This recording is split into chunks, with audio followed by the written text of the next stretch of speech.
सर्वांनी 2 मिनिटं शांततेनं ऐकून घ्या. हा जो आपला लढा आहे, हा लढा कुठल्याही पक्षाचा नाही, हा लढा कुठल्याही एका माणसाचा नाही, हा लढा तुमच्या इथं उपस्थित असणाऱ्या प्रत्येक सामान्य माणसाचा आहे, प्रत्येक जातीचा आहे, जो या धनगर समाजाच्या पाठीशी तो उभा राहिलेला आहे. दीपक भाऊंसारखा एक माणूस जो निस्वार्थ भावनेने आपल्या सगळ्यांसाठी इथं जमलेला आहे, आपल्यासाठी उपोषणाला बसलेला आहे, त्याच्या पाठीशी आपल्याला उभं राहायचं आहे आणि आपल्या हक्काचं आरक्षण जे आपल्याला संविधानाने दिले ते आपल्याला मिळवायचं आहे. आज इथं सगळ्या पक्षाचे आपल्या समाजाचे इतर नेते इथं उपस्थित होते, त्यामुळं हा सगळ्यांचा लढा असाच आपल्याला यशस्वी करायचा आहे. त्यांनी सांगतो दीपक भाऊंना बळ द्यायचं आहे, त्यांच्या पाठीशी उभं राहायचं आहे.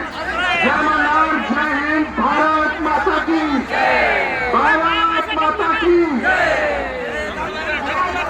पुण्यश्लोक अहिल्या माता की, पुण्यश्लोक अहिल्या माता की, छत्रपती शिवाजी महाराज की, भारत माता की.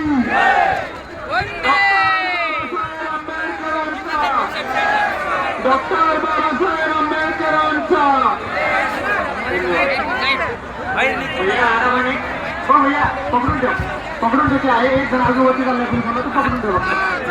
सर्वांना नम्र विनंती करतो, घरी जाताना सर्वांनी सावकाश जायचे, कोणत्याही प्रकारची इजाहानी आपल्याला झाली नाही पाहिजे. नम्र विनंती करतो, या उपोषणाला गालबोट लागता कामा नये.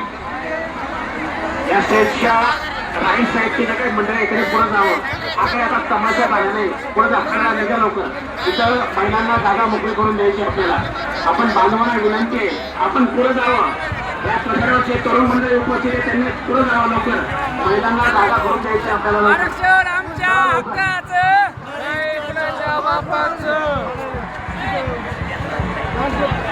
सर्व पोलीस बांधवांना